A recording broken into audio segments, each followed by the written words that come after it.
육체의 일은 분명하니 곧 음행과 더러운 것과 호색과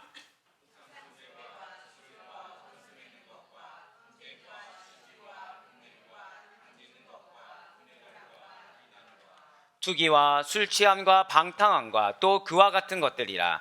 전에 너희에게 경계한 것 같이 경계하노니 이런 일을 하는 자들은 하나님의 나라를 유업으로 받지 못할 것이요.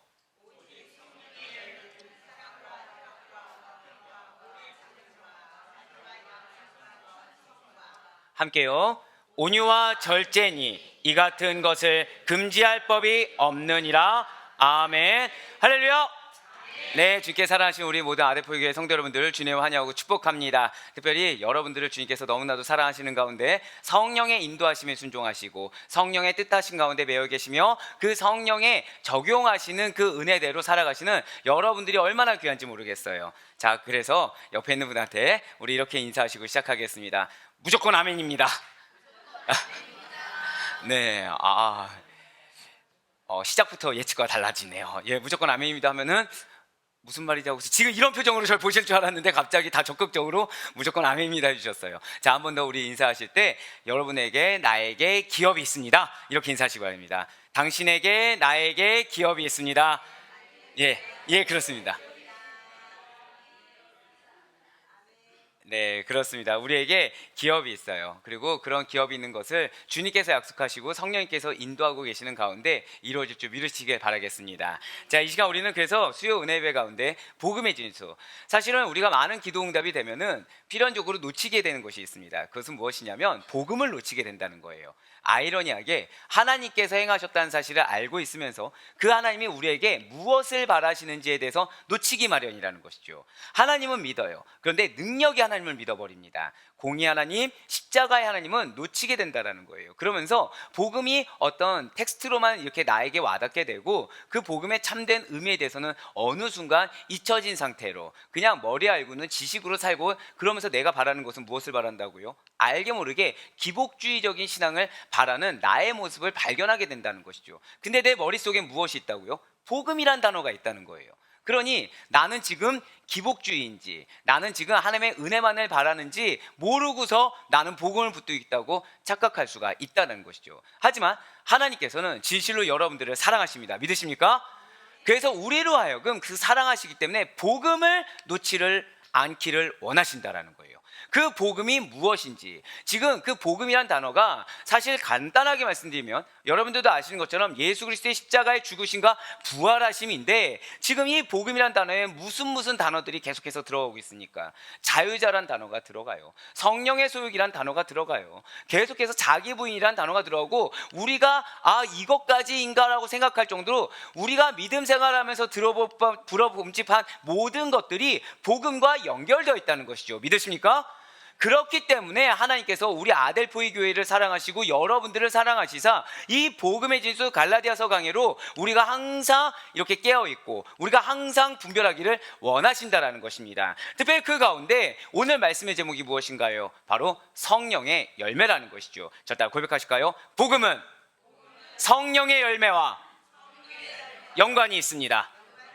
이거를 반드시 기억하셔야 된다는 거예요. 복음은 성령의 열매와 연관이 있는 것입니다. 지금까지 사도 바울이 무엇을 이야기했나요? 예수 그리스도를 믿는 믿음으로 말미암아 구원을 받았습니다. 절대 한번 더 고백하실까요? 성령을 따라 난, 이것을 기억해야 돼요. 많은 분들이 이제 뒤에도 잠깐 나오겠지만 믿음으로 말미암아 구원받았다는 것을 너무 잘 알고 있어요. 하지만 중요한 것은 흔히 간구하는 것이 성령님이라는 것이죠. 언제 성령님을 이렇게 불러일으키냐면 어떤 신적 존재에 대한 능력을 받을 때, 그리고 내가 뭔가 이해하지 못했을 때, 그런 거에 있어서 성령님이란 얘기를 하지만 실제 성령님이 어떤 분이시고 어떤 작용을 하며 어떤 결과물을 주신지는 알지 못한다라는 거예요. 하지만 우리는 믿음으로 구원받아서 성령을 따라 난 자유자의 자녀, 약속의 자녀들이라는 본질을 놓치지 않을 수 있게 간절히 소망합니다. 그렇습니다. 우리가 믿고 지금 이 세상 가운데 믿음으로 말미암아 살아가는 것이 사실 누굴 따라서 가고 있다고요? 성령님을 따라가고 있다는 거예요. 내가 알게 모르게 성령의 인도하심, 성령의 내주하신 은혜를 따라 지금 나아가고 있고, 그 가운데 나는 이 세상의 율법에 매이지 않는, 이 세상의 법칙에 매이지 않는 참된 자유자의 자녀로서, 약속을 받은 자유자로서 그 본질을 놓치지 않고 믿음으로 걸어갈 수가 있다는 것이죠. 쉽게 말해 누구 덕분에요? 성령님 덕분에 말입니다. 그러면서 성령을 따라난 자유자이기 때문에 우리의 그 자유의 기회는 은혜로 받았다는 거예요. 여러분과 저는 은혜의 선물로 성령님을 허락받았습니다. 믿으십니까? 내가 믿겠다고 해서 믿는 것이 아니라는 거예요. 하나님이 허락해 주셨고 하나님이 그 믿음을 부여해 주셨기 때문에 믿을 수가 있다는 것이죠. 믿으십니까? 예, 그렇기 때문에 그 은혜로 받은 그 믿음의 자유의 기회를 육체의 기회로 삼지 말고 오직 사랑으로 서로 종노릇하라고 지금까지 계속 권면하고 있다는 거예요. 여러 가지 말을 했지만 결국 무엇을 알아? 사랑으로 서로 종노릇해야 된다. 예수 그리스도께서 너희를 위해서 사랑으로 섬겼듯이 너희도 사랑으로 붙여준 영혼들을 섬길 수 있어야 된다라고 권면했다는 것이죠. 이것이 한마디로 무엇이겠습니까? 육체의 소욕을 따르지 않는 거라는 거예요. 자, 고백하실까요? 성령을 따라 사는 삶. 예, 지금까지 말씀드렸던 이 내용들이 사실은 성령을 따라 사는 삶이라고 요약할 수 있다는 것이죠. 그로 인해서 결과물이 무엇인 것입니까? 바로 오늘 말씀에 나온 성령의 열매가 결과물이라는 거예요. 성령을 따라 사는 그 삶을 사는 사람들은 어떤 결과물을 갖게 된다고요? 성령의 열매를 맺게 된다는 것이죠. 그럼 먼저 오늘 보면 갈라디아서 5장 19절 말씀을 한번 보도록 하시겠습니다. 육체의 일은 분명하니 곧 음행과 더러운 것과 호색과. 아멘. 제가 오늘 좀 바라는 것은 여러분들이 오늘 그러니까 지금까지 설교들이 다 중요했겠지만 오늘 설교만큼은 이렇게 딱 정립해 놨으면 좋겠다는 마음으로 메시지를 준비했어요. 그냥 모호하게 아는 것이 아니라 그냥 그렇지라고 입술로 나오는 것이 아니라 육체의 일은 어떤 거고 성령의 일은 어떤 거구나, 그래서 성령의 열매는 어떤 거구나, 이것이 명확하게 여러분들에게 각인될 수 있는 이 시간이 되기를 간절히 소망합니다. 그러니 집중해서 잘 따라오셔야 돼요. 지금 19절에서 맨 처음에 말씀하고 있는 것이 육체의 일입니다. 이 육체의 일은 사실 육체의 일 이게 아니라 육체의 욕심에 의해서 조장되는 일을 의미한다는 것이죠. 자, 육체의 일이 무엇이라고요? 그 근원이 무엇입니까? 육체의 욕심이에요. 그런데 제가 지금 육체의 욕심에 의한 일이라고 하지 않았어요. 그 사이에 무엇이라 말씀드렸냐면 절대 고백하실게요. 조장되는. 예, 조장되다. 이것이 무엇일까요? 억지로 만들다, 억지로 이루어가다라는 거예요. 왜이겠습니까? 여러분과 저는 성령의 인도하심, 말씀의 인도하심을 받는 그리스도입니다. 믿으십니까? 그런데 이것이 우리에게 순리라는 것이죠. 사실은 성령님을 따라 사는 삶이 우리에게 순리라는 거예요. 그런데 여기에 육체의 욕심이라는 것이 끼어들게 됩니다. 그러면서 성령을 따라가는 그 길을 살짝 비튼다는 거예요. 그러면서 그 욕심이 이끌고자 하는 길로 슬쩍 그 길을 바꿔서 가게 한다는 것이죠. 결국 내가 원래 가야 될 길을 가지 못하고 변경된 길, 변형된 길, 잘못된 길로 조장되게 된다는 것입니다. 예, 육체의 일은 바로 그런 거라는 거예요. 육체의 욕심에 의해서 조장되는 일은 분명하다라는 것이죠. 육체의 욕심에 의해서 조장되는 결과물이라는 것은 이 다음에 나오는 것들로 명확하다라는 것입니다. 결국 육체의 일은 무엇이겠습니까? 영으로서는 반드시 죽여야 될 일이라는 거예요. 영으로서는 허용되어서는 안 되는 일이라는 거죠. 즉 영으로서 이 육체의 일을 죽이지 않으면 어떻게 되겠습니까? 중간지대라는 게 없어요. 영으로 육체의 일을 죽이지 않으면 영이 죽게 된다는 것이죠.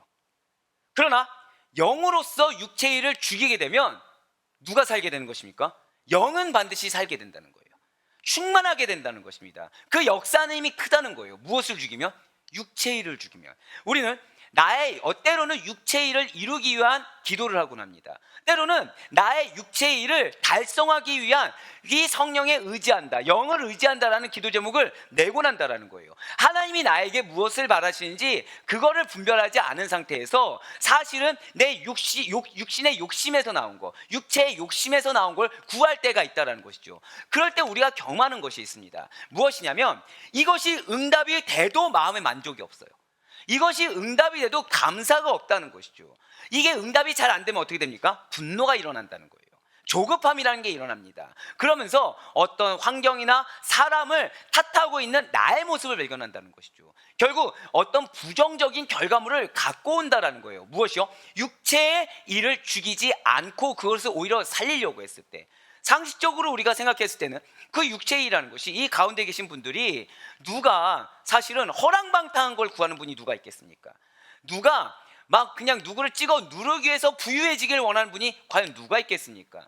나름의 다 필요한 것들을 구하고 계시다는 거예요. 사실은 그것이 물질이 됐든 사람의 관계가 됐든 어떤 명예적인 측면이 됐든 나름의 다 필요한 최소한 것을 우리는 구하고 있다고 생각하는 거죠. 하지만 하나님 보시기에 그 근거가 육체의 일, 하나님이 허락하지 않는 육체의 일이라고 한다면 1%라도, 단 0.1%라도 구하지 말아야 된다는 거예요. 왜요? 이미 그것은 육체의 욕심에 의해서 조장되는 일이기 때문에 하나님은 지금 믿음으로 인내해서 여기까지 가길 원하는데, 육체의 욕심은 믿음으로 인내하지 않고 이쪽 길로 가게 한다는 것이죠.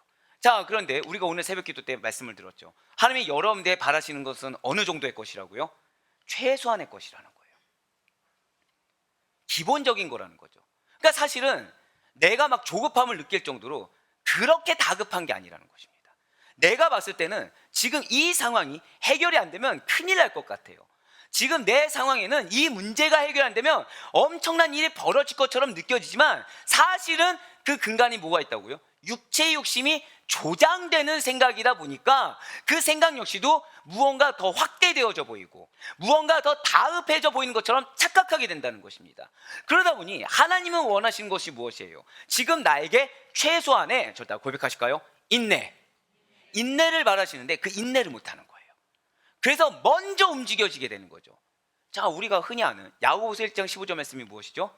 욕심이 잉태하여 죄를 낳고. 자, 그러니까 지금 육체의 욕심에 의해서 조장되는 일이라고 말씀드렸잖아요. 그러면은 욕심에서 조장되는 일이 무엇을 낳게 되는 것입니까? 죄를 낳는다는 거예요. 죄. 그것이 무엇이 됐든 죄를 낳는다는 것이죠. 그런데 나는 그게 죄라고 생각하지 않는다는 거예요. 왜요? 앞서 말씀드린 대로 나는 복음을 알고 있거든요. 난 나름의 지금 비전을 두고 구하고 있단 말이죠. 근데 하나님은 그 비전으로 여기지 않는 거예요. 사랑하는 여러분들, 때로는 인내가 비전의 과정이기도 합니다. 역시 아멘은 안 나오는군요. 예, 힘든 건 아닙니다. 힘든 건 알아요. 왜냐하면 인내가 비전의 길, 인내가 비전의 과정, 이게 맞는 거야? 라고 생각할 수 있어요. 왜? 우리가 생각하는 하나님의 역사하심이라는 게 무엇이죠? 어떤 결과물이 빵빵빵빵 터지는 거예요. 그런데 그것이 아니라는 거죠. 죄송하지만 저는 어제 오늘도 하나님의 역사를 경험하고 있습니다. 예, 부끄럽네요. 되게 부끄럽네요. 근데 이 역사가 우리가 아는 것처럼 지금 사실 어제 오늘 막 놀라운 일들이 많이 있잖아요. 근데 그게 역사도 감사하지만 어떤 게 감사하냐면 저 잘못을 깨닫게 한 거. 오늘 새벽에 고백했던 대로 감사가 없는 거 깨닫게 한 게 역사인 거예요. 왜냐면 제가 여러분들 그렇게 보이지 않겠지만 어지간해서 인정을 잘하지 않습니다. 제가 엄청 고집불통이에요. 고개 끄덕거리지 마세요. 네, 상처받게 됩니다. 가족이 갑자기 딱 이러면은 이제 상처가 되죠. 근데 사실은 맞아요. 가족이 제일 잘 알죠. 가족이 고집이 엄청 세서 인정을 하지 않아요. 근데 하나님 어떻게 하셨다고요? 인정하게 했다는 거예요. 잘못을 인정하게 했다. 자, 이게 하나님의 역사라고 받아들여진다는 거죠.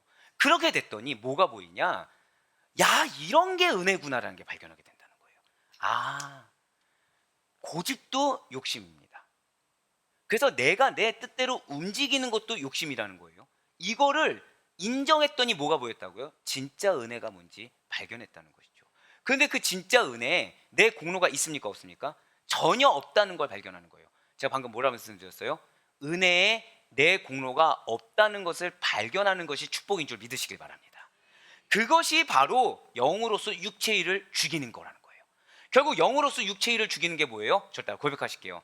발견하고 인정하는 거, 이게 시작이라는 것이죠. 할렐루야.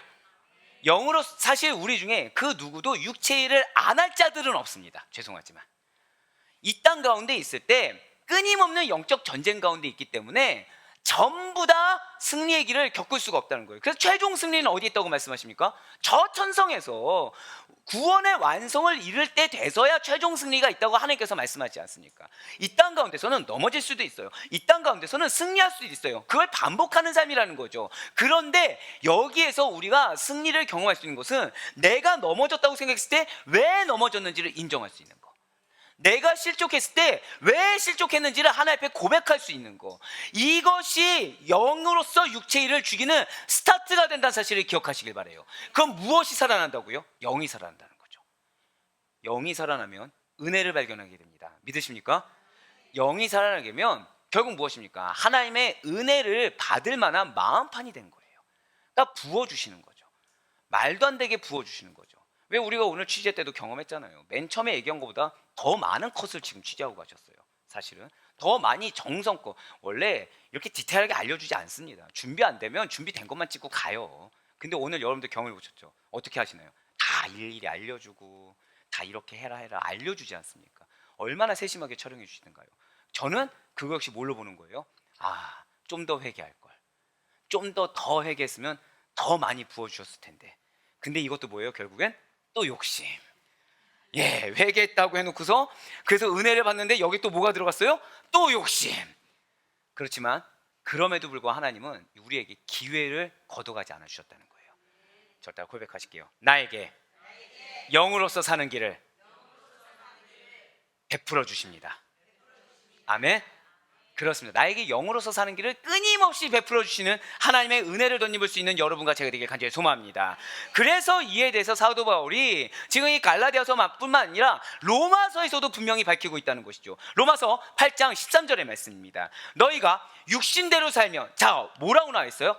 반드시 육신대로 살면 죽게 될 거야가 아니에요. 반드시 죽을 것이로되 영으로서 몸의 행실을 죽이면 어떻게 된다고요? 살리니. 아멘. 그렇습니다. 육체의 욕심을 이루면 반드시 필연적으로 우리가 죽는다는 거예요. 그런데 이 죽음이 얼마나 무서운 죽음이냐면 우리가 생각하는 그냥 영으로 죽나 보다 이 정도가 아니라는 거예요. 이 죽음은 단순한 육신적인 죽음, 단순한 영적인 죽음만을 의미하는 것이 아니라는 것이죠. 원어를 보게 되면 하나님으로부터 영원히 분리되는, 그러니까 기회가 없는 거예요. 영원히 분리되는, 절대 고백하실게요, 종국적인 죽음. 그러니까 저 천성에 다다랐을 때, 그러니까 평생 기회가 없는 거예요. 아예 영적으로 내가 죽었다 여겨졌을 때조차도 기회가 있는데 하나님과 아예 분리가 된 거죠. 아예 기회가 없는 것입니다. 구원받을 기회, 은혜 받을 기회 아예 없는 거예요. 이 죽음 바로 그런 죽음이라는 거예요. 무엇을 살리며? 육신을 살리며. 하나님부터. 그러니 육체의 욕심을 이루지 않으면 당연히 우리가 누구 안에 거하는 것입니까? 예수 그리스도 안에, 하나님 안에 거하는 것이기 때문에 살 수가 있다는 것이죠. 결국 무엇입니까? 살 수 있는 기회가 있다는 거예요. 살 수 있는 길이 있다는 것입니다. 살 수 있는 방법이 있다는 거예요. 어디 안에 거하고 있기 때문에? 그리스도 안에 거하고 있고, 내 육체 욕심을 죽였기 때문에 무엇이 은혜이고 무엇이 잘못인지 절대 고백하실게요. 영적으로 분별할 수 있다. 아멘? 그래서 살 수 있는 기회가 있다는 것입니다. 그래서 종국에는 살게 된다는 거예요. 무엇입니까? 진실로 성도들은 성령 안에 거하는 자들이라는 본질을 잊지 마시길 바랍니다. 우리는 육체 가운데 거하는 자들이 아니라는 거예요. 성령 안에 거하는 자들이라는 거죠. 그렇지만 이 땅에 사는 동안에 끊임없이 올라옵니다. 지속적으로 몸의 행실, 그 죄 있는 육신의 욕망으로 인해서 생겨나는 악한 몸의 행실이 있다는 거예요. 그것을 죽이기 위해서 영적인 싸움을 당연히 벌여야 된다는 것이죠. 영적인 싸움을 피하려고 해서는 안 된다는 것입니다. 영적인 싸움을 벌여야 된다는 거예요. 왜요? 그렇지 않으면 내가 지금 육체의 욕심으로 하고 있는지, 이것이 성령의 뜻 가운데 비전 따라 사명 따라 가는지 나는 구분할 수 없다는 거죠. 왜요? 내 머릿속에 뭐가 있어요? 이미 지식이라는 게 들어가 있다는 거예요. 자, 사랑하는 여러분들, 학생들이 시험 공부를 합니다. 기가 막히게 머릿속에 다 외웠어요. 근데 문제가 있는 거죠. 시험장에만 가면 멘붕이 되는 거예요. 그러면 공부한 게 소용이 있습니까? 없습니까? 전혀 없다는 거예요. 지식으로 아는 거 중요합니다. 하지만 이것이 삶에 적용이 되지 않으면 절대 소용이 없다는 사실을 반드시 기억하시길 바라요. 우리에게 하나님이 알게 하신 이유는 반드시 삶으로 적용시키라는, 절대 고백하실까요? 명령이 있습니다. 그렇습니다. 여러분들에게 하나님이 지적으로 채워주신 것은 하나님의 명령이라는 거예요. 여러분들로 하여금 마음에 새겨지게 하는 거, 여러분들로 하여금 도전받게 하는 거, 여러분들로 하여금 은혜받게 하는 이유는 반드시 삶에 적용시켜서 변화시키라는 하나님의 명령과 사명이 있다는 사실을 반드시 기억하시길 바랍니다. 그래서 우리는 무엇을 해야 된다고요? 영적인 싸움을 벌여야 된다는 거예요. 그런데 그것이 이례적인 단회적인 사건이 아니라는 것이죠. 이 땅 가운데 살아가는 동안에 지속적으로 계속해야 될 싸움이라는 거예요. 그래서 사도 바울은 땅에 있는 지체를 죽이라 라고 지금 계속해서 권면하고 있다는 것이죠. 로마서에서만 말씀합니까? 서신서에서도 계속 이야기하고 있다는 거예요. 그렇습니다. 그리스도인은 항상 성령님께 모든 것을 위탁해야 됩니다. 그분의 도우심과 인도하심만을 따라서 삶을 영위해 가야 된다는 거예요. 그 가운데 땅에 있는 지체, 육신의 욕구에 사로잡힌 몸의 행실을 죽일 뿐만 아니라, 한 번 더 저따라 고백하실게요. 하나님의 영광. 예, 우린 착한 행실을 해야 되는데 지금 여러분들 뭘 고백하셨어요? 하나님의 영광을 드러내는 착한 행실을 해야 된다는 거죠. 그러니까 내가 나의 이름을 드러내는 착한 선행이 아니라는 것입니다. 죄송하지만 이 땅 가운데 사는 사람들도 선행을 많이 합니다. 선행을 많이 해요. 하지만 믿는 자에게 있어 착한 행실은 오직 하나님의 영광만이 드러나는 착한 행실이어야 된다는 거예요. 하나님의 영광이 드러나지 않고 자신의 이름이 드러난다, 이미 하나님께서 기쁘게 받지 않고 그것은 인간의 것이 된다는 것이죠. 바로 그거라는 거예요. 그것이 우리의 본질인 것입니다. 결국 육신의 욕심을 죽이면 영이 살아나는데, 영이 살아날 때 드러나는 증거물 중에 하나가 무엇이에요? 하나님의 영광을 드러나는 착한 행실이 수반된다는 것이죠. 자, 따라 고백하실까요? 영이 살아날 때 하나님의 영광이 드러납니다. 아멘? 바로 그거예요. 하나님의 영광이 드러난다는 거예요. 그렇습니다. 지금 이러한 로마서 8장 13절의 말씀과 동일한 맥락에서 사도 바울이 말을 하고 있다는 것이죠. 특별히 오늘 본문 갈라디아서 5장 19절 잠깐 다시 보시면 육체의 일은 분명하다 그랬어요. 아까 육체의 일이 무엇이라고 말씀드렸죠? 육체의 욕심에 의해서 조장되는 일이라고 말씀드렸습니다. 그런데 이것이 분명하다라는 거예요. 그 말은 뭐냐면 명백하게 드러나 있다는 것이죠. 육체의 욕심에 의해서 조장되는 일이라는 것은 분명하게 인지되어 있거나 분명하게 알려져 있다는 것입니다. 이렇게 육체의 일이 분명하다는 것은 육체의 일들이 외형적으로 공공연하게 행해지는 일들뿐만 아니라 일반적인 도덕적인 관념에 비추어서 생각해봐도 명백하게 악한 일이라는 것이죠. 그래서 이 이유로는 육체의 일이 무엇인지에 대해서 밝히고 있다는 거예요. 특별히 19절 후반절부터 21절까지 나오는 육체의 일은 여러분들 잘 기억하셔야 됩니다. 크게 4개의 부류로 나누어서 설명할 수가 있어요. 그러니까 이것은 쭉 나열한 것이 아니라 사도 바울이 4개의 부류로 나누어서 기록을 했다는 것이죠. 이 육체의 일이 몇 개의 부류로 나눠졌다고요? 4개의 부류로 나눠졌다는 거예요. 여러분들 이걸 반드시 기억하시길 바라요.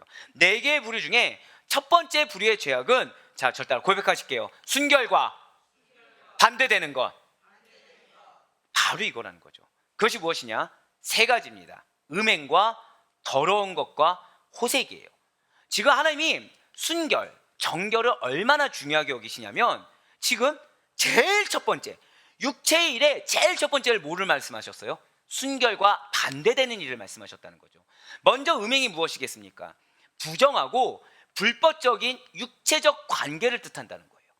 더러운 것은 그러한 육체적 불결함에 더해서 마음의 불순함까지 포함한 광범위한 성적인 죄악인 것입니다. 그러니까 마음의 범죄까지 포함하고 있다는 거죠. 마음의 불순종, 마음의 불순함까지 포함한 광범위한 성적인 범죄라는 것입니다. 그리고 호색은 무엇이냐면 무절제한 음란 행위예요. 그리고 이것을 즐겨버리는 거죠. 양심의 가책조차 느끼지 않는다라는 거예요. 그러한 상태를 지금 말을 하고 있습니다.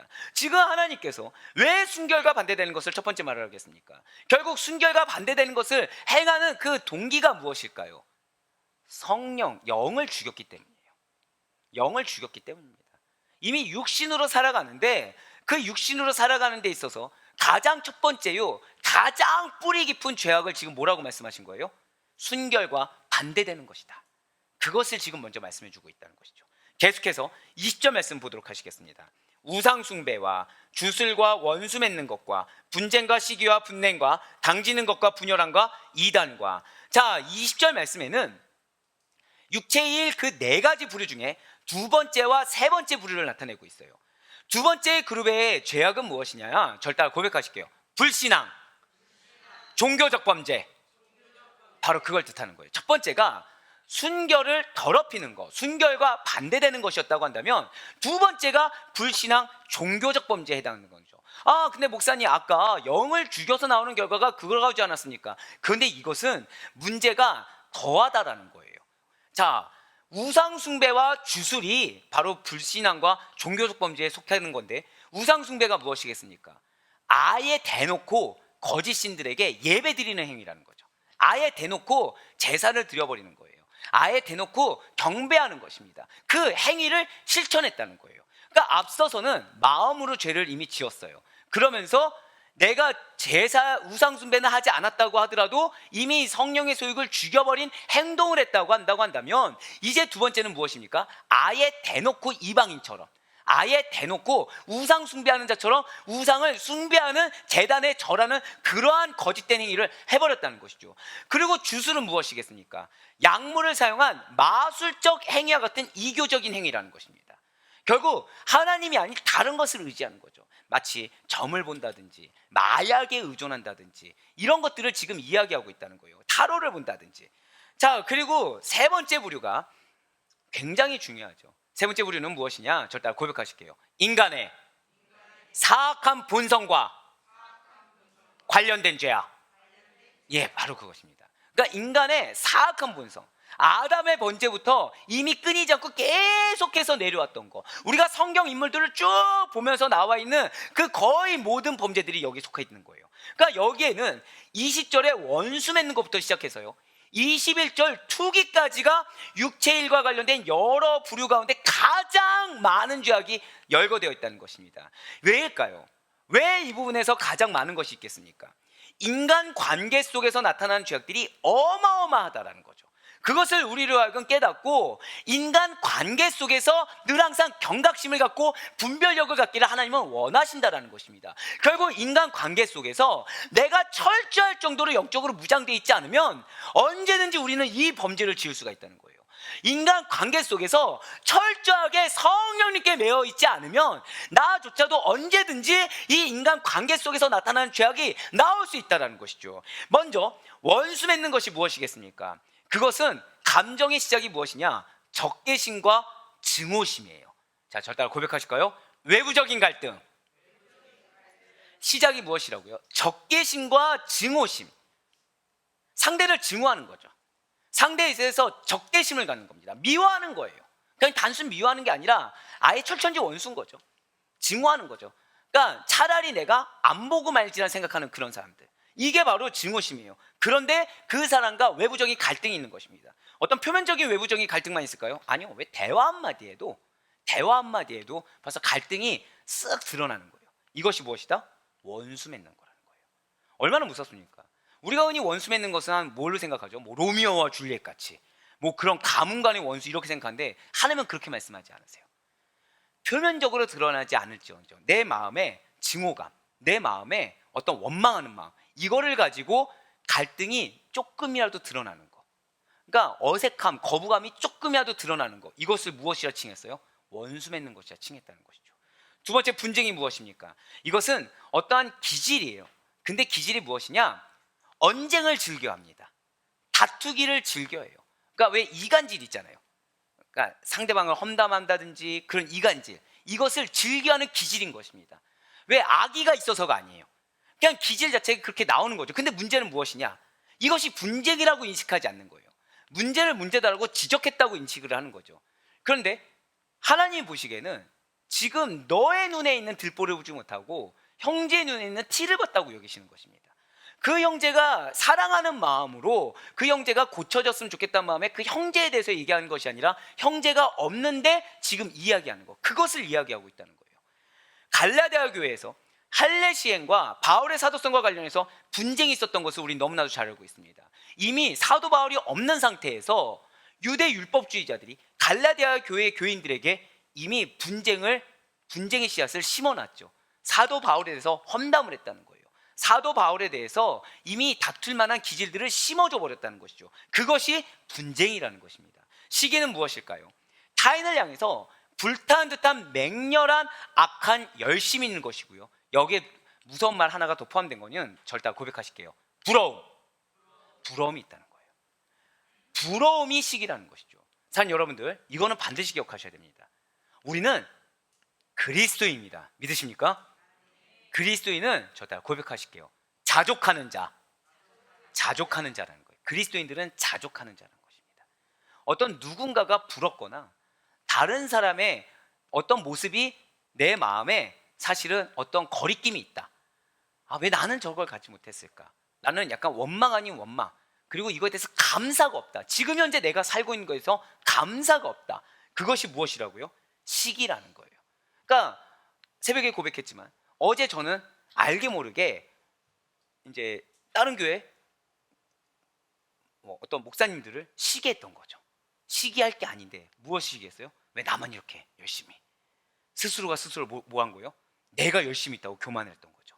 자, 내가 열심히라고 교만을 해버리니까 하나님이 은혜 주신 결과를 마치 내가 한 것처럼 착각해서 내가 열심히라고 교만하니까 내가 지금 어떤 마음까지 갔어요? 교만해서 시기라는 마음까지 가더라는 것입니다. 그런데 중요한 것은 시기할 대상도 아닌데 내 마음 가운데 뭐가 있었다고요? 저들은 저렇게 편하게 하는데 왜 나는 이렇게, 라는 그런 마음이 저도 모르게 들어온다는 거죠. 그거 무엇이에요? 부러움이 시기란 사실을 반드시 기억하셔야 됩니다. 난 시기하는 정도는 아니야, 미워하는 마음이 없잖아. 아니요, 그것은 부러움 자체가 이미 하나님은 시기라고 말씀하셨어요. 그래서 타인을 향해서, 우린 누구를 향해서 맹렬한 열심이 있어야 됩니까? 하나님을 향해 맹렬한 열심이 있어야 돼요. 근데 내 눈에 말씀이나 내 상황에 따른 감사나 어떤 영적인 흐름이 보이는 것이 아니라 누가 뭐 했는지, 누가 뭐 했는지, 누가 뭘 가졌는지, 이것이 보인다는 거죠. 그러니까 하나님 보시기에 누구에 대한 열심이 있는 거예요? 타인을 향해서만 악한 열심이 있는 거예요. 근데 그것 자체를 악하다고 여기시고 그것을 하나님은 시기라고 말씀하신다는 거죠. 자, 분노는 여러분들 잘 아시는 것처럼 진노와 격렬한 폭발을 의미하는 것입니다. 그런데 이것은 단순히 감정적으로 붙박혀 오르는 정도에 멈춘 것이 아닌 거죠. 저 따라 고백하실게요. 행동이 과격하게 드러나는 거예요. 그러니까 분냄이라는 것은 그 격렬한 분노의 폭발을 의미하는 것입니다. 그러니까 말로 이미 드러나 버렸어요. 행동으로 이미 드러났어요. 그것이 분냄이라는 것입니다. 당짓는 것은 무엇일까요? 당짓는 것은 진리에 반대하는, 그러니까 이게 좀 무서운 말이었던 게, 진리는 하나로 연합하게 합니다. 아멘? 이걸 기억하셔야 돼요. 진리는 하나로 연합하게 합니다. 진리는 용납해요. 진리는 품는다는 것이죠. 그런데 그것을 반대한다는 거예요, 당짓는 것은. 그래서 하나로 연합하지 못하고 각자의 이익에 따라 파벌을 형성하는 분쟁, 당파심, 즉 하나로 뭉치지 않고 여러 파로 나뉘는 마음이라는 것이죠. 즉 당짓는 것은 어떠한 시기도 포함되는 거고요, 당짓는 것은 투기도 포함되는 거고, 분쟁도 포함되는 거고, 원수 맺는 것도 다 포함됩니다. 여기는 온갖 마음들이 다 모여가지고, 그러니까 시기심이 많은 사람들끼리 모이게 됩니다. 원수 맺는 것이 많은 사람들끼리 모이게 됩니다. 투기가 많은 사람들끼리 모이게 된다는 거예요. 끼리끼리 모이게 된다는 거예요. 흔한 말로 금목자학이라고 하지 않습니까? 바로 그것이 당짓는 거라는 거예요. 분열함은 무엇이겠습니까? 이 분쟁과 당파심이 더 나아가 버렸어요. 여기서 끝나지 않았어요.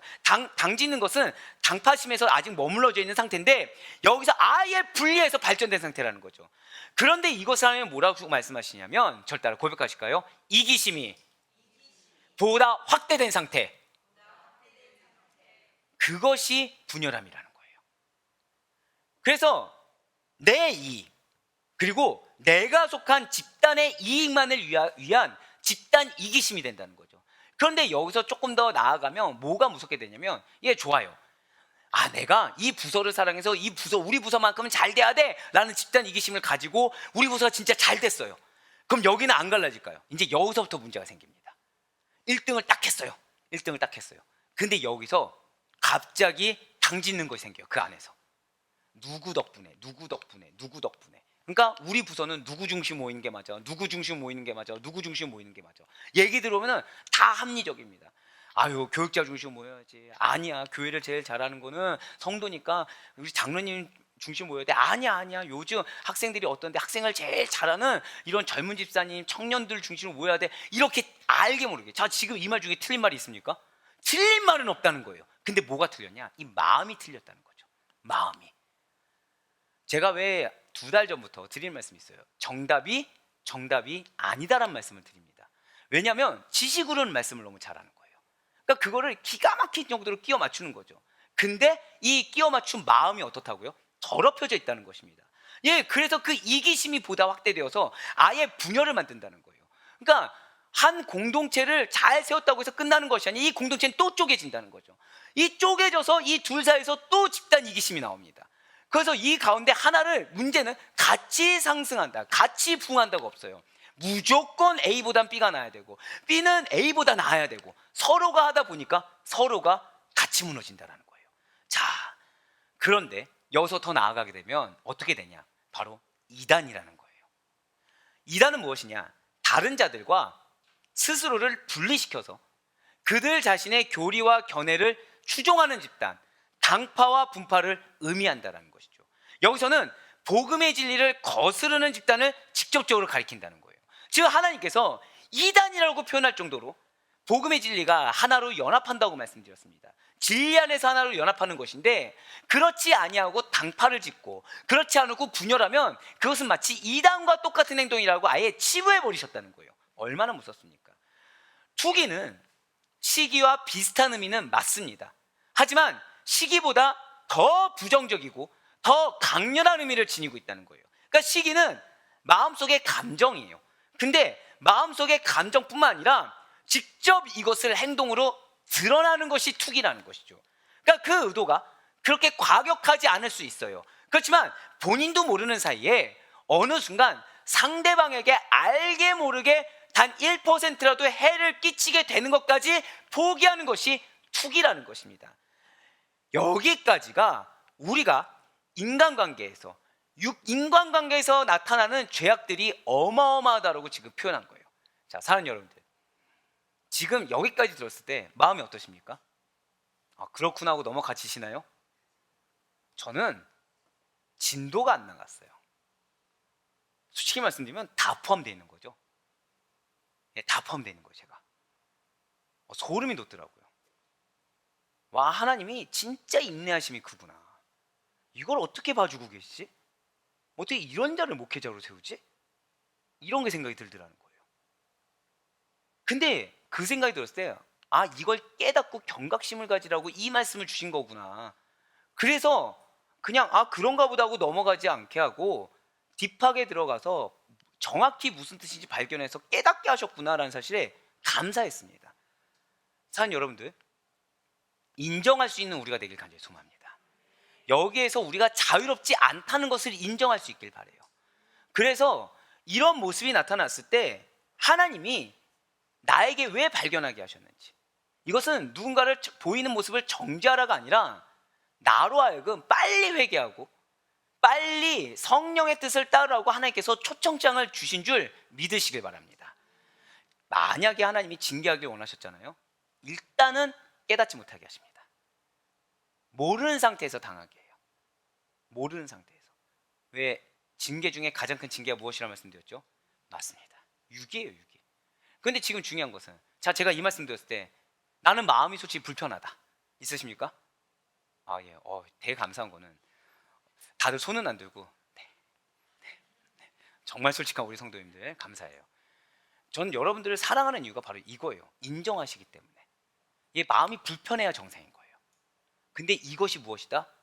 불편함을 느끼는 게 하나님이 우리를 유기하지 않았다는 증거입니다. 그래서 지금이라도 우리에게 기회가 있다는 증거라는 거예요. 마지막으로 이건 좀 감사해요. 참, 3가지 부류 중에 감사한 게 이제 나왔네요. 육체일 4가지 부류 중에 마지막 4번째 부류는 술과 관련한 죄악입니다. 자, 여러분들, 술을 끊어야 될까요? 끊지 말아야 될까요?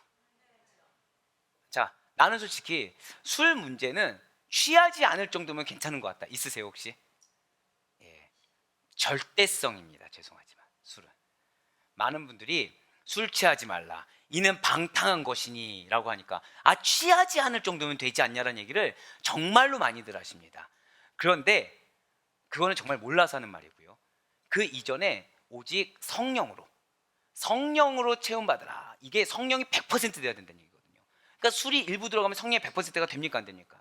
안 돼요. 감정적으로 일단 업되기 마련이거든요. 그런데 그 말씀 외에도 여기서도 안 나오는 거죠. 술 취함과 방탕함이 바로 술과 관련된 죄악이라는 것입니다. 술 취함이라는 것은 지나친 음주라는 거예요. 지나친 음주. 방탕함은 그 밤늦게까지 술 취함으로 인한 흥을 즐겨버리는 거죠. 그러니까 그게 문제인지 모르는 것입니다. 그래서 이러한 육신적이고 방종한 흥에 깊이 빠져서 어디까지 가게 되냐? 정욕에 탐닉하는 상태까지 가게 된다는 거예요. 자, 우리 21절 말씀 한번 보도록 하시겠습니다. 투기와 술 취함과 방탕함과 또 그와 같은 것들이라 전에 너희에게 경계한 것 같이 경계하노니 이런 일을 하는 자들은 하나님의 나라를 유업으로 받지 못할 것이요. 아멘. 제가 요즘 또 가장 많이 드린 말씀이 성경에서 반복되는 건 무엇이다? 중요하기 때문이라는 거죠. 지금 21절 보니까 전에 너희에게 이미 경계했다고 나와 있습니다. 경계한 것 같이 경계하노니. 지금 사도 바울이 처음 경계하고 있는 것입니까? 아니라는 거예요. 반복해서 경계하고 있다는 거죠. 왜요? 이런 일들이 비일비재하다는 거예요. 이런 일이 해결이 잘 안 된다는 것입니다. 그래서 이거를 해결할 수 있는 방법은 성령의 소욕에 나를 맡겨야 된다는 거예요. 성령에게만 따라가야 된다는 것이죠. 그리고 내가 분별하며 경각심을 가져야 된다는 것입니다. 그런데 이러한 네 가지 부류의 악한 죄악들, 육체 일을 하는 자들이 궁극적으로, 자, 지금 빨간색 글씨로 뭐라 나와 있습니까?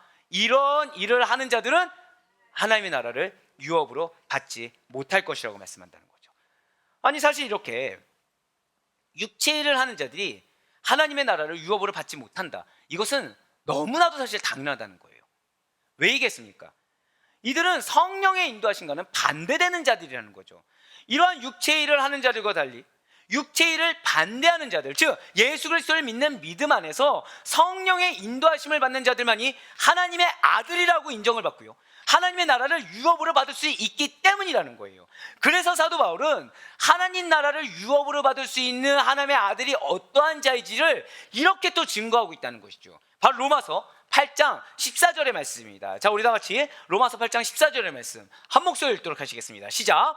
무릇 하나님의 영으로 인도함을 받는 사람은 곧 하나님의 아들이라. 아멘.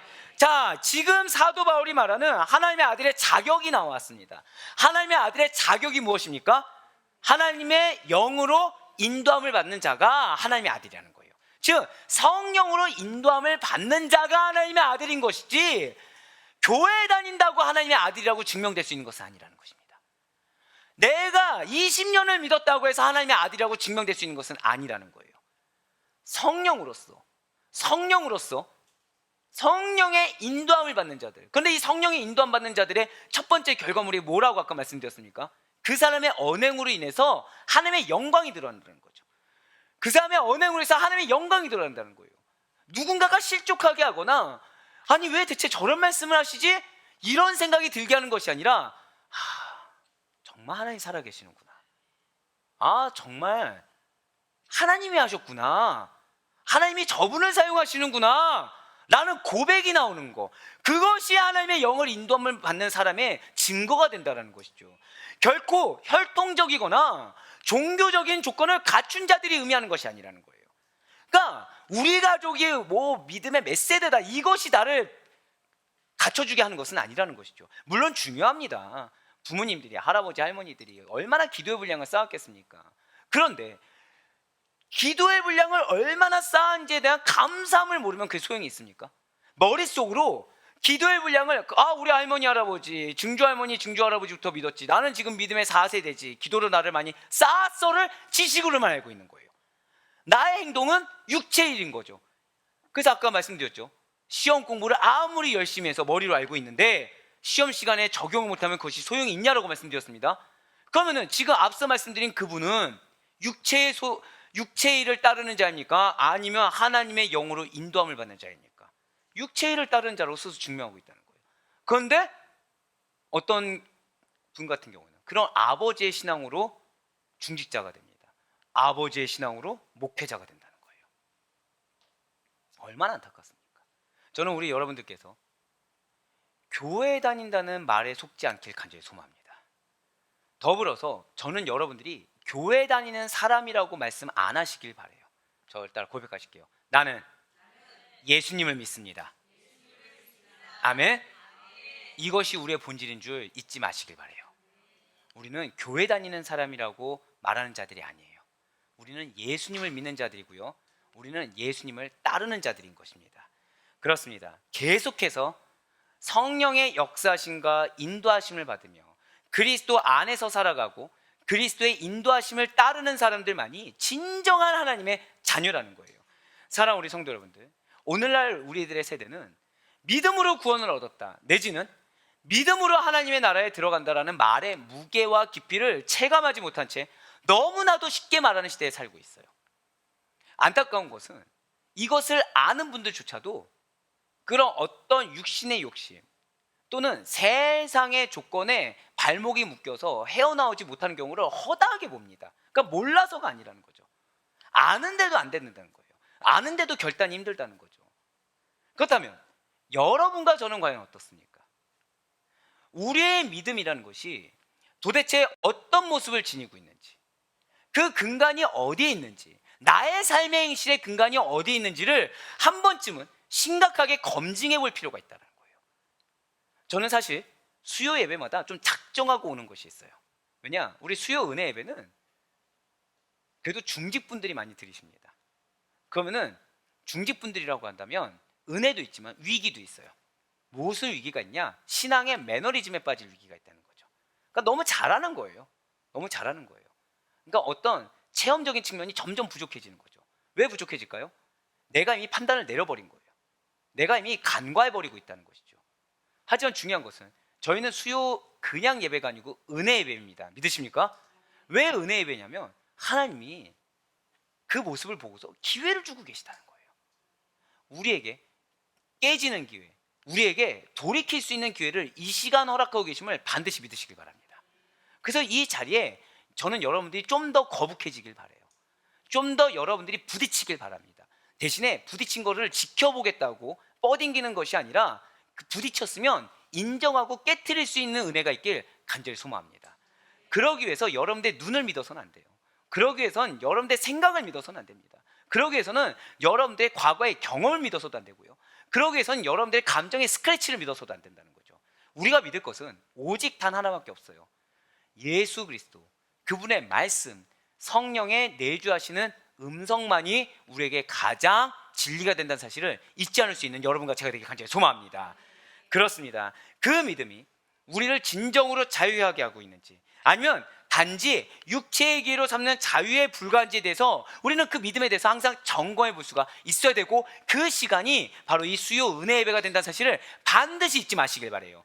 그래서 사도 바울은 19절에서 21절까지 육체의 일에 대해서 경고한 뒤에 이어서 22절과 23절에서는 그래서 그와 반대적으로 성도들이 열심을 다하여 추구해야 하는 성령의 열매를 다루고 있다는 거죠. 즉 성령의 열매라는 것은 반대적인 것이기 때문에 앞서 나온 육체의 일의 결과, 즉 육체의 일은 몇 가지 부류라고요? 4가지 부류에 대한 그 반대되는 그런 어떤 성향과 결과물에 대해서 지금 우리에게 말씀해주고 있다는 것입니다. 그러면서 성도들의 진정한 신앙의 모습이 무엇인지, 믿음의 모습이 무엇인지를 소개하고 있다는 것이죠. 자, 성도들이 추구해야 될 믿음은 반드시 성령의 열매로 나타나게 된다는 사실을 이 시간 먼저 믿으시길 바라겠습니다. 그냥 어떤 거는 나오고 어떤 거는 안 나오고 할 수 있는 것이 아니라는 거예요. 믿음이라는 것은 반드시 성령의 열매로 결실을 맺을 수 있다는 것이죠. 그러니까 성령의 열매는 맺어도 되고 안 맺어도 되는 그런 성질일 것이 아니라는 거예요. 그러니까 어떤 것은 내가 연약해서 안 나올 수도 있고 못 나올 수도 있고 작게 나올 수 있는 것이 아니라, 안 나오면 내가 무엇이 없는 거예요? 내 믿음이 없는 거예요. 사실은 작게 나오면 내가 무엇이에요? 내 믿음이 정말 연약하고 작은 거죠. 결국 나의 믿음을 투영해 주고 있다는 것입니다. 누군가 때문에, 어떤 환경 때문에. 그런데 여기서 감사한 것이 있어요. 그것은 무엇이냐? 나의 믿음이 없다고 여겨졌어요. 그러면 답이 없을까요? 아니라는 거예요. 이 믿음이 다시금 소생케 되는 거, 이 믿음이 겨우 소생케 되는 게 아니라 갑자기 한순간에 굳건해지고 성장하는 거, 이것은 하나님께는 손쉬운 일이라는 거예요. 어떻게 하면요? 인정하고 회개하며, 아, 주님 제가 정말 믿음이 없네요. 주님 정말 제가 믿음이 없습니다. 아, 제가 이런 부분이 안 되는 거를 지금까지 당연하게 여겼는데 사실은 이 영역에서 내가 믿음이 없었던 거네요. 결국 나는 하나님을 온전히 신뢰하지 못해서 이런 부분에 대해서 나의 연약함이 드러난 거네요. 주여 나를 불쌍히 여겨 주시옵소서. 제가 방금 뭐라 말씀드렸어요? 나를 불쌍히 여겨달라는 하나님의 자비와 긍휼을 구하는 기도가 여러분들의 믿음을 솟행케 한다는 사실을 반드시 믿으시길 바라겠습니다. 여러분들의 믿음을 성장하게 하는 비결은 다른 것이 아니라 인정하고 회개하는 것에 있다는 사실을 반드시 믿으시길 바라요. 예, 그렇습니다. 예수 그리스도를 믿어 성령으로 거듭난 성도라고 한다면 누구라도 맺어야만 하는 열매가 성령의 열매라는 거예요. 그래서 믿는 자들은, 성령을 따라 행하는 자들은 삶에서 맺고 있는 이 열매를 보임으로 말미암아 그의 믿음의 진가를 증명되게 한다라는 것이죠. 자, 지금 우리가 성령을 따라 행했을 때 나오는 두 번째 결과물이 생겼어요. 첫 번째 결과물은 무엇이라고요? 하나님의 영광을 드러나게 했습니다. 두 번째 무엇이라고요? 성령의 열매가 드러나게 된다는 것이죠. 그래서 예수님께서 마태복음 7장 20절 말씀을 통해서 이렇게 말씀하고 계시다는 거예요. 이러므로 그들의 열매로 그들을 알리라. 아멘. 우리의 열매로 우리의 믿음이 증거된다는 사실을 믿으시길 바라겠습니다. 그렇다면 믿는 자들이 삶에서 맺어야 할 성령의 열매는 무엇이겠습니까? 우리 다 같이 오늘 본문 갈라디아서 5장 22절과 23절 말씀을 한 목소리로 읽도록 하겠습니다. 시작. 오직 성령의 열매는 사랑과 희락과 화평과 오래 참음과 자비와 양성과 충성과 온유와 절제니 이 같은 것을 금지할 법이 없느니라. 아멘. 지금 22절 시작에 오직 성령의 열매는 이라고 말씀하고 있어요. 여기서 열매는 성령에 의해서 일방적으로 주어지는 은사와는 구별되는 것입니다. 그러니까 많은 분들이 성령의 열매를 마치 은사로 생각하시는 경우가 있는데 아니에요. 그와 구별되는 것입니다. 이것은 성령의 사역뿐만 아니라 저를 따라 고백하실게요. 인간의 책임성, 그것을 포함하는 거예요. 성령의 열매에 뭐가 포함된다고요? 여러분과 저의 책임이 포함된다는 거예요. 그러니까 반드시 이루어야만 된다는 것이죠. 여러분과 저는 반드시 영적 전쟁에서 승리해야 됩니다. 믿으십니까? 그와 동일한 거예요. 그와 동일하게 영적 전쟁에서 승리하는 것처럼 우리는 반드시 이 열매를 맺어야 된다는 것이죠. 하나님의 은혜에 대한 인간의 응답이 무엇으로 나타나는 거예요? 열매로 나타나는 거예요. 즉 여러분들 하나님의 은혜를 받습니다. 믿으십니까? 그럼 그거에 따른 응답의 믿음의 결과가 성령의 열매로 맺혀진다는 거예요. 그러니까 이 성령의 열매라는 것은 무슨 속성이 포함된다? 인간의 책임이라는 속성이 포함된다는 것이죠. 따라서 성령의 역사에 대한 인간의 합당한 반응을 9가지로 요약해서 제시한 것이 성령의 열매인 거예요. 자, 성령의 열매가 무엇이라고요? 그러니까 성령님께서 주시는 거, no, 이거 아니에요. 인간의 합당한 반응, 무엇에 대한? 성령의 역사에 대한 인간의 합당한 반응을 9가지로 요약하여 제시한 것이 성령의 열매라는 것입니다. 이에 대해서 우리들이 흔히 성령의 9가지 열매라고 지칭하고 있다는 것이죠. 진실로 예수 그리스도로 말미암아 자유함을 얻은 모든 성도들은 삶의 현장에서 마땅히 드러내고 마땅히 추구해야 될 덕목, 책임지고 이루어야 될 덕목이 바로 성령의 9가지 열매라는 것입니다.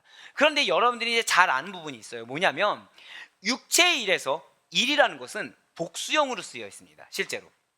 그러니까 우리는 지금 육체의 일은 이라고 봤지만 원어로 보면 육체의 일들은 이라고 복수형으로 나와 있다는 거예요. 그런데 이에 반해서 성령의 열매에서 열매는 9가지이기 때문에 복수형을 쓸 것 같지만 단수형으로 사용되고 있다는 거죠. 그래서 우리가 흔히 하는 것이 무엇입니까? 그냥 그것은 성령의 사역은 그 9가지 열매가 하나입니다 라고 이렇게 알고 있다는 거예요. 그렇지만 그 정도가 아니라는 것이죠. 여기에 이유가 있다는 거예요. 단수형을 쓴 이유가 있습니다. 반드시 기억하세요. 그것은 성령에 의해서 주어지는 은혜들이라는 것이 그 자체로, 자, 저를 따라 고백하실게요. 통일성과 완전성을 지니고 있다. 이게 키워드입니다. 성령의 열매들이라고 하지 않고 성령의 열매라고 하는 것은 여러분들에게 하나님께서, 성령님께서 은혜를 주십니다. 믿으십니까? 그런데 이 은혜라는 것이 누군가는, 예를 들어서 우리 권사님은 그러니까 육신의 강건함을 주셨어요. 근데 우리 집사님은 물질의 축복을 주셨어요. 자녀의 축복을 주셨어요. 뭐 비전의 달성이라는 축복을 주셨어요. 자, 지금 우리가 봤을 때는 같습니까? 다릅니까? 다 다르죠. 그런데 이것이 성령에 의해서 주어진 은혜라는 공통점이 있습니다. 믿으십니까? 이것이 근데 그 자체로서 다 다른 것처럼 보이지만 성령이라는 한 단어 안에 통일성을 가졌다는 거예요. 하나라는 통일성을 가졌습니다. 그런데 여기서 끝나지 않죠. 이것이 어떤 속성까지 가지고 있다고요?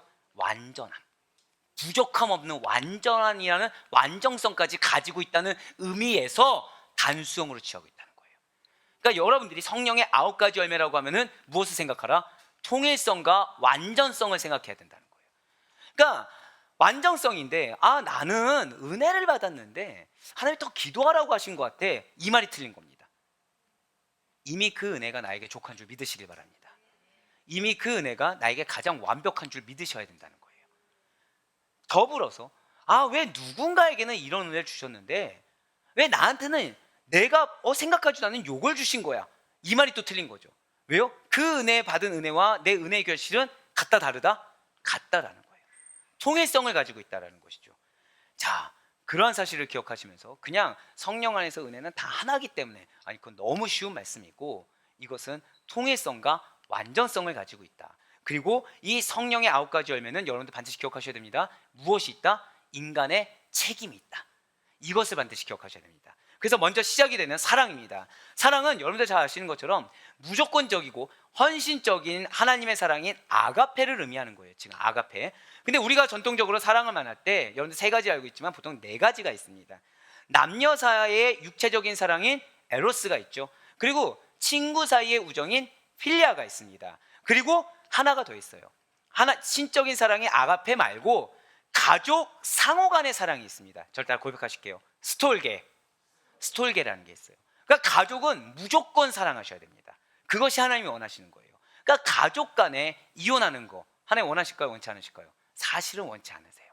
그러니까 어쩔 수 없는 환경에 의해서 그러는 거, 그건 괜찮습니다. 하지만 기본적으로 부모와 자녀의 관계, 부부간의 관계, 이거는 하나님이 주신 스톨게, 그 사랑 안에서 하나가 되는 거, 그것을 하나님께서 원하신다는 사실을 반드시 잊지 마시길 바라요. 더불어서 성령의 열매로 맺어지는 이 사랑은 바로 원수까지도 사랑하는 그리스도의 사랑입니다. 그리고 상황과 조건을 따르지 않고, 저 따라 고백하실게요. 오직 이웃의 행복, 나에게 붙여준 그 영혼의 행복, 이웃의 행복까지도 추구하는 그러한 사랑이에요. 그래서 사랑은 주님의 명령이라는 것이죠. 말로만이 아니라 행동을 수반하는 우리의 의지의 태도이자, 저 따라 고백하실까요? 의지의 책임. 그렇습니다. 이 사랑도 또 책임이라는 거예요. 두 번째, 희락입니다. 이것은 저급한 인간적인 욕망을 채운 데서 오는 순간적이고도 육적인 기쁨을 가리키는 것이 아니에요. 여러분과 저를 향하신 하나님의 사랑을 전폭적으로 믿는 거죠. 그런데 여기에서 생기는 기쁨 가득한 마음이 희락이라는 거예요. 즉, 희락이라는 것을 느끼기 위해서는 우리가 뭐가 필요한 것입니까? 하나님을 향한 전폭적인 신뢰가 필요하다는 거죠. 이 신뢰에서 기쁨 가득한 마음을 주신 것입니다. 그래서 희락을 쉬운 말로 하면 사실 기쁨이에요. 그런데 그 기쁨이라는 것은 성령이 충만한 사람이 맺을 수 있는 열매라는 거죠. 자, 지금 기쁨이 어떤 열매라고요? 성령 충만한 사람이 맺는 열매가 기쁨이라는 것입니다. 그러한 우리의 기쁨의 근거는 오직 변함없으신 하나님 한 분뿐이라는 거죠. 때문에 우리는 주 안에 있는 믿음의 성도들은 항상 기뻐해야 하는 책임이 있다는 것입니다. 기쁨에도 뭐가 있어요? 책임이 있다는 것이죠. 결국 기뻐하기 위해서는 무엇이 필요한 것입니까? 신뢰가 필요한 거예요. 하나님을 향한 신뢰가 필요한 거예요. 그런데 내가 상황에 따라서 일일비한다. 그럼 나는 지금 무엇을 증명하고 있는 거예요? 내가 하나님을 온전히 신뢰하지 않고 있다는 것을 증명하고 있다는 것이죠. 그런데 제가 방금 전에 성령의 열매는 어떤 속성이 있다고 말씀드렸어요? 통일성, 완전성 외에 책임이 있다고 말씀드렸습니다. 그러니까 우리는 하나님을 신뢰해야 되는 책임이 있는 자들입니다. 그래서 우리는 늘 항상 기뻐하는 거, 감사하는 것이 마땅한 그리스도인이라는 것이죠. 세 번째 화평은 무엇이겠습니까? 중보자이신 예수 그리스도께서 십자가 위에서 이루신 화해로 말미암아 얻게 된 하나님과의 화평, 하나님과의 화해를 의미한다는 거예요. 그리고 이러한 하나님과의 화해로 말미암은 그 평화가 우리 자신의 내면적이고도 외면적인 평화를 가져다 준다는 거죠. 그러니까 여러분들의 삶이 왜 막 전쟁 같다라고 했을 때 이 가운데 내가 평화를 누리길 원한다, 화해를 누리길 원한다. 그러면 제일 먼저 누구와 화해를 해야 된다는 거예요? 하나님과 화해를 해야 된다는 거죠. 하나님께 어떤 제사를 드려야 되는 것입니까? 화목제를 드려야 된다는 거예요. 화목제를 드리기 위해서 내가 제일 먼저 뭘 해야 돼요? 정결해야 된다는 거죠. 정결해야 되고 하나님의 뜻 가운데 거해야 된다는 거예요. 그러면서 내가 하나님께 화목제를 드릴 수 있는 것 자체에 대한 감사가 회복되는 것입니다. 그리하여 하나님과의 관계, 사람들과의 상호 간의 관계가 완전한 상태인 화평을 이루는 책임이 또 우리에게 있다는 거예요. 하나님과의 관계, 사람과의 상호 간의 관계에서 무엇을 이루어야 된다? 화평을 이루는 책임이 있다는 것이죠. 네 번째, 오래 참음은 어떠한 상황 속에서도 계속해서 인내해야 된다는 거죠. 그래서 다른 사람을 관용할 줄 아는 성품을 뜻하는 말이며 그 근거는 하나님의 참으심에 두고 있습니다. 그래서 이러한 오래 참음은 곧 무엇을 뜻하냐? 절대 고백하실게요. 인내를 뜻하는 거죠. 그래서 우리가 이 믿음의 인내로서 하나님의 약속을 받는다고 한다면 결국에는 우리를 위해서 예비된 큰 상을 받게 된다는 거예요. 그렇기 때문에 하나님은 우리에게 다른 영혼을 관용하는 책임을 허락해 주셨다는 거죠. 인내는 어떤 책임이 있다? 절대 고백하실게요. 관용의 책임. 그렇습니다. 그러니까 내 눈에 이 다른 사람이 거슬리는 거예요. 근데 무엇을 해야 된다고요? 관용해야 된다는 거예요. 용납해 줘야 된다는 거예요. 받아주고 기다려 줘야 된다는 거예요. 그런 책임이 있다는 것이죠. 다섯 번째, 자비는 친절한 성품과 다른 사람에게 기꺼이 봉사하려는 마음을 뜻하는 건데 그 근거는 뭐가 있냐면 죄인을 구원하시려는 하나님의 무한한 친절을 가리킨다는 것입니다. 그러니까 자비의 일상적인 용어가 무엇이냐? 절대 고백하실게요. 친절. 거기 써놓으셔야 돼요. 자비의 일상적인 용어는 친절이고 이 친절할 책임이 또 우리에게 있다는 것입니다. 진실로 하나님의 자비는 보편적이며 무차별적이고 무조건적입니다. 하나님의 자비는 햇빛과 같이 세상 만물들에게 은총으로 임할 뿐만 아니라 택함 받은 자에게는 끝없는 용서로 나타나는 거죠. 그렇기 때문에 하나님의 자녀로서의 자비라는 거, 이 친절이라는 것은 우리가 반드시 입어야 될 하나님의 예복이고, 자, 우리가 하나님의 예복을 입었어요. 어떤 예복? 하나님의 자비의 예복, 친절이라는 예복을 입었어요. 그럼 우리는 그 복장에 맞춘 행동이 나와야 되겠죠. 그럼 우리 행동은 어떤 행동이 나와야 되는 것입니까? 동일하게 자비로운 행동, 동일한 친절이라는 행동을 해야 될 책임이 있다는 거예요. 왜요? 우리는 어떤 옷을 입었기 때문에? 하나님의 자비라는 예복을 입었기 때문에. 여섯 번째, 양선은 선한 성품과, 성품에서 끝나지 않습니다. 선한 행동을 함께 일컫는 말입니다. 양선은 자비와 비슷한 개념은 맞지만 사실은 자비보다 더 넓은 의미를 지닌다는 거죠. 그러니까 자비가 단순한 친절, 그래서 단지 도와주고 돌봐주고 어려움에 처한 이를 위로해주고 격려해주는 것을 의미한다, 그 정도까지 의미한다고 한다면 양선은 이것을 포괄할 뿐만 아니라 악한 일을 견책할 수 있어야 됩니다. 그것을 교정하며 선을 행하도록 훈련하는 일까지도, 그러니까 내가 끝까지 책임져 주는 거예요. 제가 방금 뭐라 말씀드렸어요? 내가 끝까지 책임져 주는 것까지 포함하고 있다는 것이죠. 우리에게 그래서 이 양선이라는 책임이 있다는 것입니다. 흔한 말로 지금 여기까지 들었을 때 누가 생각나십니까?